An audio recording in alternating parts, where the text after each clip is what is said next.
lleva algo. ¿Qué tan factible y práctico es para un artista o para un diseñador que tiene que producir, no sé, cierta cantidad de piezas o con presión? ¿Qué tan factible es o qué tan práctico es tener este rollo de improvisar? O por ejemplo decías improvisación controlada, ¿no? Sí. Pero ¿cómo lo logras? ¿Cómo lo llevas a cabo? Pues como, bueno, lo que les mostré en la conferencia es todo un proceso pues como de observar, entender qué es lo que te llama qué es lo que te llama la atención y conceptualizar eso, como decir, ok, de todo lo que vi, me voy a enfocar en este aspecto y en base a eso ya empiezas a desarrollar propuestas. Como les comentaba, mucho del trabajo que he hecho han sido autoproducciones, son cosas que me he dado la libertad de hacerlas. Ajá, y de la manera, no he contado con un brief de que llegue a una empresa, excepto por los tapetes que era bastante libre. No he contado, o sea, mi diseño no empieza de un estudio de mercado que hay que satisfacer con un sistema productivo, sino que empieza de una exploración estética y ya de ahí empiezo yo a seleccionar los materiales o los medios que más me convienen o que más funcionan para esta intención. Pero estas mismas piezas de exploración pueden dar pie a convertirse en piezas de producción. Eso es como, pues, sería una siguiente etapa que estaría, la que quisiera llegar. ¿Son piezas únicas o...? Sí, son piezas o con ediciones limitadas, ¿no? Como con lo que las distribuyen, o sea, son galerías, entonces son como, es el mercado que le llaman como design art. ¿Cómo cambia la relación que tiene un artista, un creador con una pieza cuando ese artista o ese creador, que fue lo que entendí yo, se involucra en el proceso de que la pieza quede tal cual como va a quedar, ¿no? O sea, de que a lo mejor no queda tu trabajo en hacer un diseño en la computadora y un render y que lo haga un artesano, ¿no? El proceso cambia mucho porque cuando tú estás cuando tú lo estás desarrollando y lo estás haciendo, te das cuenta de errores que a lo mejor si los mandaras a hacer o de cosas que se generan, situaciones que se generan dentro de tu diseño, que si tú no te las hubieras pasado a otro productor, pues no estarías al tanto. Entonces tienes la oportunidad de readaptar y de evolucionar el diseño. O sea, obviamente no es el único escenario para diseñar, porque como diseñador, si estás trabajando con una empresa, no vas a estar ahí tú metida haciendo paso por paso. Pero por eso dentro del diseño se hacen los modelos, se hacen las maquetas y en algunas ocasiones los prototipos sí me he involucrado porque estoy investigando, por ejemplo en el caso del color, estoy investigando cómo aplicar la pintura y cómo, la pintura ese producto no se había utilizado de esa manera. Entonces yo quería experimentar con el uso de este material. Entonces si quieres, también es parte de investigación. Como diseñadores es trabajar con los materiales, experimentar con ellos y ver diferentes posibilidades es parte de lo que tenemos. Sí, y es la labor que tenemos de exploradores. Y por ejemplo, cuando tú estás diseñando un mueble, piensas también, o sea, combinas es igual de importante la estética y la funcionalidad, o es más importante, le das más peso a la estética o a que sea algo útil y práctico? Yo le doy más, o sea, mi móvil es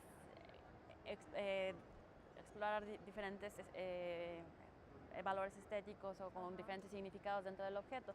Obviamente si estás haciendo una mesa, tiene que tener las consideraciones como cierta altura, o sea, las dimensiones.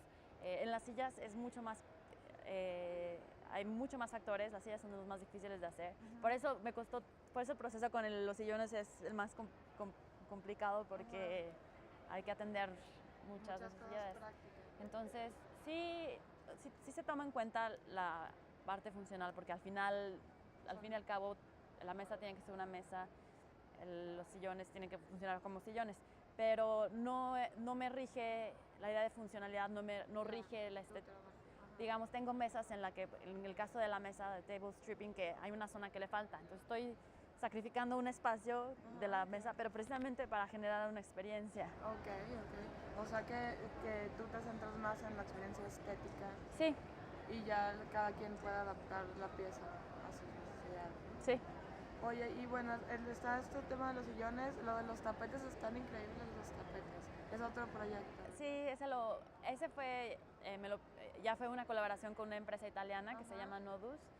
Y pues nada más me dijeron sobre, el brief que me dieron fue, tú desarrolla, o sea, los vamos a hacer, estas son las técnicas, tú desarrolla los tapetes para estas técnicas. Y yo estuve investigando y vi como tenían un portafolio y desarrollé las piezas en base a lo que yo entendí de la técnica. No la había utilizado antes y no estuve en contacto directo con ella. Entonces fue interesante porque les comentaba, los diseños que yo hice, no pensé que se fueran a transformar de cierta manera después de haber sido hechos a mano. El artesano hay que darle el valor de su experiencia, de su manufactura. Y también cuando en producciones industriales, también muchas veces el material no te va a dar, no va a ser exactamente eso que tú quieres, o el proceso no va a ser el más conveniente. O sea, hay muchos factores en cuenta. Entonces, parte de diseñar eso, que ya saber, no es adaptar, es más bien como crecer la idea en base al contexto en el que se va a generar. ¿Y siempre es así con cada nuevo proyecto? O sea, ¿siempre te enfrentas como con situaciones difíciles? Sí, siempre hay complicaciones, siempre hay momentos en los que si el diseño es como, llevas un proceso, llevas un camino y siempre llegas como a un lugar donde hay puertas, que a veces son callejones, a veces hay 2, a veces hay 10, y hay que nada más saber tomar decisiones, saber que el proceso evoluciona y que hay que dirigirlo, pero también hay que tomar en cuenta que hay cosas que van a cambiar. ¿Cómo es tu proceso como creativo de que lo ves a que ya está listo? ¿Qué tanto tienes que hacer para lograrlo? Pues por lo general yo lo que comentaba con los diseñadores es que los diseñadores tenemos que estar como leyendo o interpretando lo que vemos del día a día, ¿no? Entonces, en los casos anteriores eran situaciones que las ves una primera vez y dices, esto algo me llama la atención, algo está pasando aquí, algo extraordinario está pasando. Y me lo volví a topar en otro lugar, en diferente contexto. Entonces, empieza todo como por un interés o así como identificas algo. Como un ejercicio de observación. Entonces lo documentas, tomando ya sea fotografías o bueno, lo podrás dibujar o investigas más, ya sea mediante diversos medios. Puede ser desde usar Google en internet o hasta ponerte a leer un libro que sea sobre el tema. Y ya después de eso es como dar el brinco. A veces son como pasitos chiquitos, como lo que les comentaba. No sé qué vaya a hacer, pero bueno, voy a empezar por hacer unas maquetitas o una reinterpretación visual, una reinterpretación plástica de lo que estoy viendo. Y así poco a poco va creciendo hasta cada vez se va definiendo más el objeto. Entonces muchas veces es nada más, como diseñadores, a veces pensamos que es que tenemos un bloqueo artístico, que ya se me acaba la inspiración. No se acaba la inspiración, o sea, la inspiración es un momentito, hay que nada más generar ejercicios, hacer acciones. Una vez que haces las maquetas, tienes información de regreso y con esa misma trabajas. Entonces por eso es muy importante lo que les comentaba de no quedarse con lo que está en la computadora, sino trabajar con cosas uno a uno, hacer pruebas físicas, porque esos mismos ejercicios te dan a ti más material. ¿Y tienes alguna textura, color y formas favoritas? O es una pregunta súper... Es como si le preguntas a alguien que cuál es su canción favorita. Pues hay miles, ¿no? Pero ¿tienes algo que te llama mucho la atención? Tengo objeto favorito. Me gustan mucho las mesas. Hacer las mesas, pero mesas auxiliares, porque son como... Cumplir la función es muy sencillo, es nada más una cubierta de diferentes alturas. Entonces te da oportunidad de jugar alrededor y como objetos siempre me han llamado mucho la atención. Entonces muchas veces acabo haciendo mesas. ¿Y de colores tienes alguno de colores, que te llame así que te pues me gusta mucho el verde que les comentaba, que es un verde que es muy típico y que además ya se ha usado mucho en el diseño contemporáneo. O sea, la primera vez como que lo concienticé lo vi usado por Héctor Galván, que fue muy acertado y o sea, el hecho ha sido como